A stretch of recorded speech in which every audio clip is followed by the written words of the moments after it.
ने इजराइल के ऊपर हमला क्यों किया, इसके रूट काजिस क्या हैं और कौन से ऐसे तारीखी हकाइक हैं, फैक्ट्स हैं जिसकी वजह से ईरान और इजराइल के बीच में कन्फ्लिक्ट होते चले आ रहे हैं, और इस कन्फ्लिक्ट के ऊपर अमेरिका का क्या रोल है।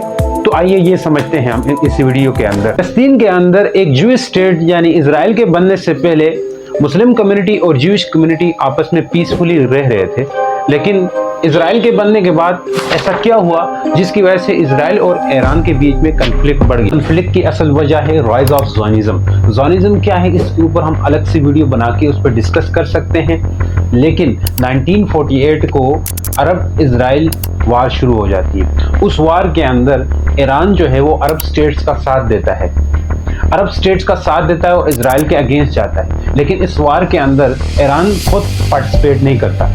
इसी तरह 1979 के अंदर इस्लामिक रेवोल्यूशन आता है ईरान के अंदर, जिसके बाद ईरान का नाम इस्लामिक रिपब्लिक ऑफ ईरान बनता है और उसमें अताउल्लाह खुमैनी खुल के फ़लस्तीनियों का साथ देता है और इससे मज़ीद कन्फ्लिक्ट बढ़ जाता है इन दो ममालिक के बीच में। इसी तरह इसके अलावा बहुत सारे फ़लस्तीन के अंदर ग्रुप्स हैं, मिलिटेंट ग्रुप्स हैं, उनको सपोर्ट करता है ईरान, जिनमें से हमास हो गया और इसके अंदर इस्लामिक जिहाद ग्रुप्स है। उनका सपोर्ट एड्स के ज़रिए, वेपन्स के ज़रिए और ट्रेनिंग देता है, स्पेशल ट्रेनिंग उनको, और ट्रेनिंग के ज़रिए उनको सपोर्ट करता है। इसके अलावा एक और वजह जो इजराइल को ईरान के न्यूक्लियर प्रोग्राम से डर लगता है, क्योंकि ईरान के अंदर ये पोटेंशियल है कि वो अपने न्यूक्लियर वेपन्स बना सकता है। इसीलिए बहुत दफ़ा इजराइल ने ईरान के जो न्यूक्लियर साइंटिस्ट थे उनको टारगेट किया।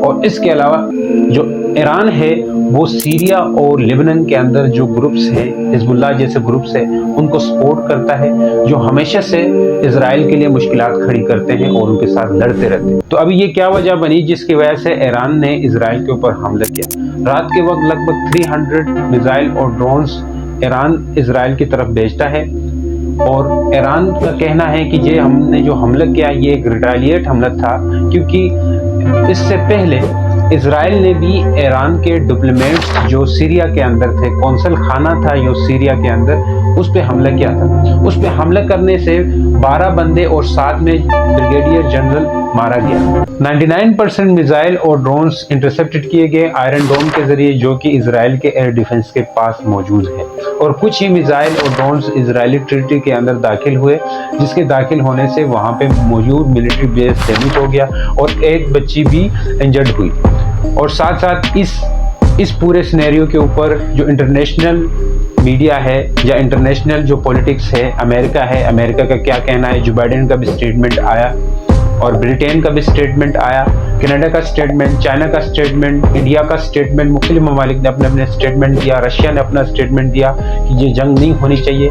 लेकिन ब्रिटेन, कनाडा और यूएसए ने इजराइल का साथ दिया और उन्होंने उनका साथ देने का वो किया। लेकिन उनका भी कहना है कि इस जंग को हम कंडेम करते हैं, इस हमले को हम कंडेम करते हैं जो ईरान ने इनके ऊपर किया है।